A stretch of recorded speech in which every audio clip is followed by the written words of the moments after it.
আসসালামু আলাইকুম।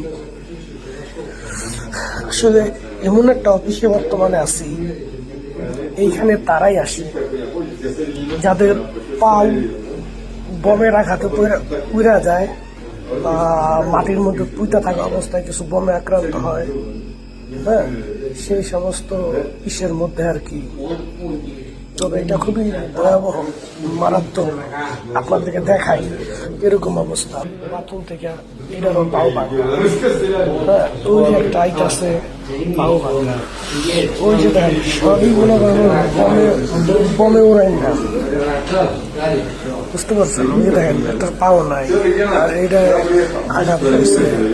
ওই যে একটা পায়ের অর্ধেক একবারে প্যাকেট করা, সব ই দেওয়া আছে।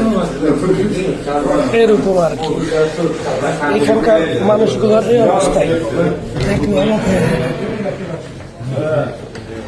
যারা এখানে আসে তাদের আর কি এই অবস্থা, বমের আঘাতে তাদের আর কি এই ক্ষতিগুলো হচ্ছে।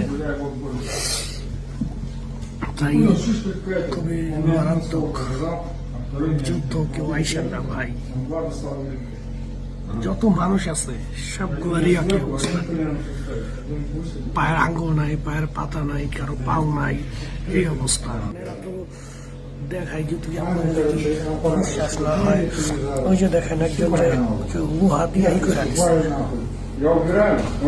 পাও ভাঙিয়ে গেছে, আর ওই যে একজনের পাও দেখলে সে ডরাই, তাই ওইটারে ই করে দিছে।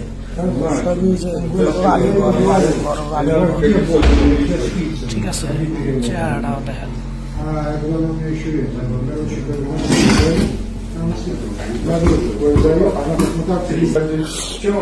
মারাত্মক।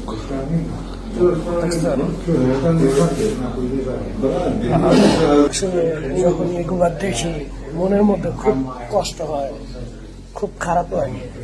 ভাবলি বা কি করবো, এই জায়গাটাই এরকম। মানুষদের যে জীবন, আরো দেখাই আপনাদের।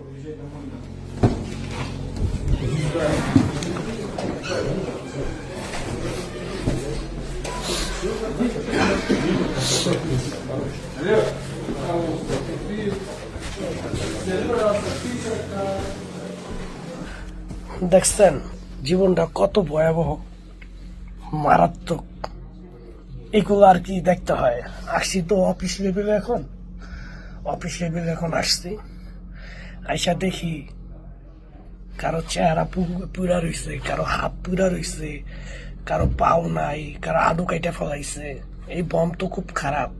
এই বমগুলো যদি একবার আপনার শরীরের মধ্যে ঢুকে, ওইখান থেকে পচতে পচতে ক্ষতি করে।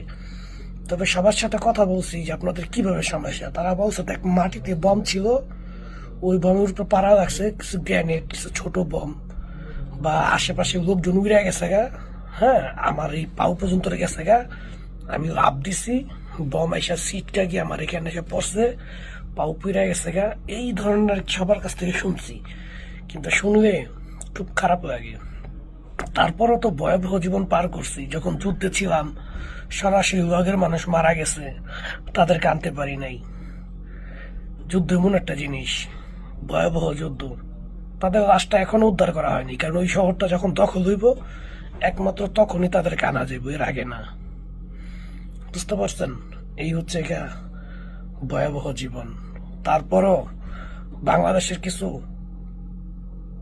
মেন্টাল ছেলেরা এখনো যুদ্ধে আসার জন্য ইচ্ছা শক্তি যোগায়।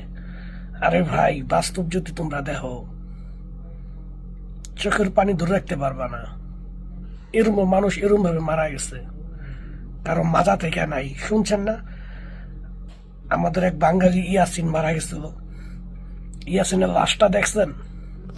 ইয়াসিনের এই যে মাজাটা, এই এই এই এই এতটুকের থেকে এতটুক আছে, অতটুক নাই। মিশাগের আঘাতে সাথে সাথে চূর্ণ বিচ্ছিন্ন হয়ে গেছে। তাই ভয়াবহতা মধ্যে না পইরা আপনারা নিজের নিরাপদ রাখেন। এই ধরনের ভয়াবহ যুদ্ধে অংশগ্রহণ করেন না, বাস।